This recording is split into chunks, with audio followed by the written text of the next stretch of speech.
জন্মের পরপরই মাথার খুলির একটা বড় অংশই ছিল না। ভাবতে পারেন, একটা নবজাতক শিশু যার মাথার চামড়া নেই, খুলির হাড় নেই, ভেতরে নরম অংশ একেবারে উন্মুক্ত। এটা ছিল লাইফ থ্রেটেনিং অবস্থা। শিশুটি তখন শ্বাস নিচ্ছে মেশিনে ভর করে, দুই পাশে বুকেও টিউব, কারণ জন্মের পরই দুটো ফুসফুসের সমস্যা। এটা এক ধরনের জন্মগত বিরল রোগ, ফিনলে মার্ক সিন্ড্রোম। বিশ্বে মাত্র হাতে গোনা কিছু কেস রিপোর্ট আছে। এর সাথে ছিল অ্যাপালেসিয়া কিউটিস কনজেনিটা, মানে জন্মের সময় থেকেই ত্বক ও খুলির একটা অংশ অনুপস্থিত। শুরু হলো এক অসম্ভব লড়াই। শিশুটার মাথার ক্ষত শুকিয়ে গেলে চলবে না, সংক্রমণ হলে শেষ।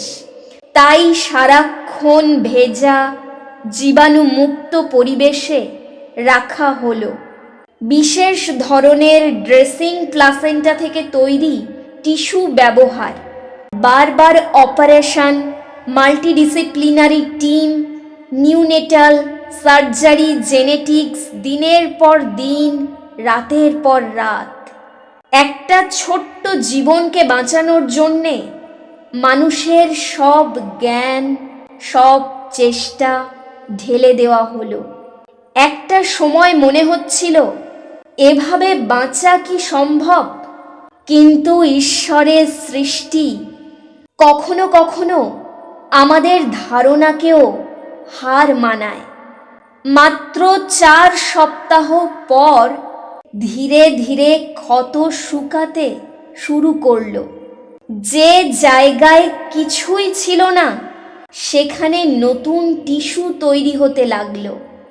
আর সবচেয়ে অবাক করার মতো বিষয়, খুলির হাড় নিজে নিজে আবার গজাতে শুরু করলো, যেটা মেডিকেল সায়েন্সেও প্রায় অসম্ভব ভাবা হয়, সেটাই বাস্তবে ঘটল।